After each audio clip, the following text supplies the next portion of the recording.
Coronavirus, une commande de millions de masques FFP2 annulée. C'est un communiqué commun de la ministre de la Santé publique, Maggie De Bloch, et du ministre Philippe de Baquet, président de la Task Force Shortage qui ne souffre aucune question complémentaire.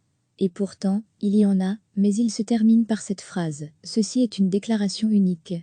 Nous ne ferons pas d'autres commentaires et ne répondrons à aucune question supplémentaire. » Les ministres déclarent qu'un fournisseur malhonnête a provoqué une rupture de contrat pour la commande de millions de masques FFP2 à haute protection.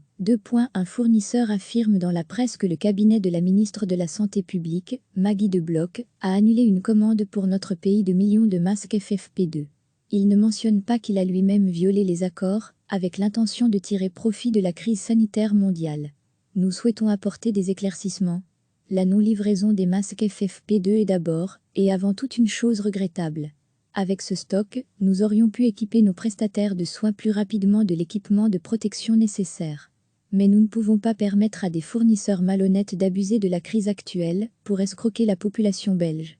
Les ministres poursuivent, certes, le fournisseur a raison lorsqu'il affirme qu'il y a rupture de contrat. Mais il en est lui-même responsable, il a changé les modalités du bon de commande après que la commande ait été placée. En outre, il a soudainement exigé un acompte alors qu'il avait été convenu que le paiement serait effectué après que les masques auraient été livrés, donc au moment où la commande était sûre.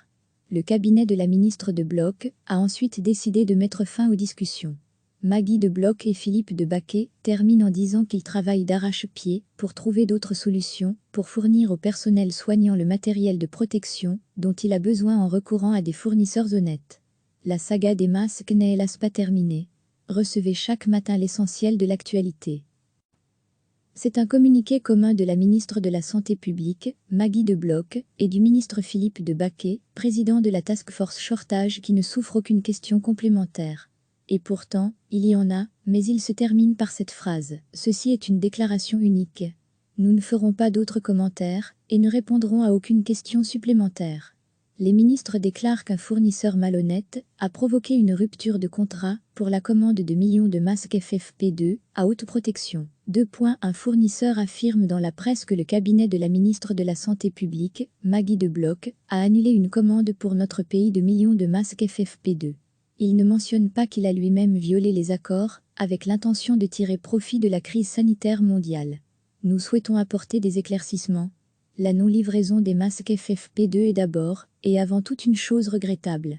Avec ce stock, nous aurions pu équiper nos prestataires de soins plus rapidement de l'équipement de protection nécessaire. Mais nous ne pouvons pas permettre à des fournisseurs malhonnêtes d'abuser de la crise actuelle pour escroquer la population belge. Les ministres poursuivent, certes, le fournisseur a raison lorsqu'il affirme qu'il y a rupture de contrat. Mais il en est lui-même responsable, il a changé les modalités du bon de commande après que la commande ait été placée. En outre, il a soudainement exigé un acompte alors qu'il avait été convenu que le paiement serait effectué après que les masques auraient été livrés, donc au moment où la commande était sûre.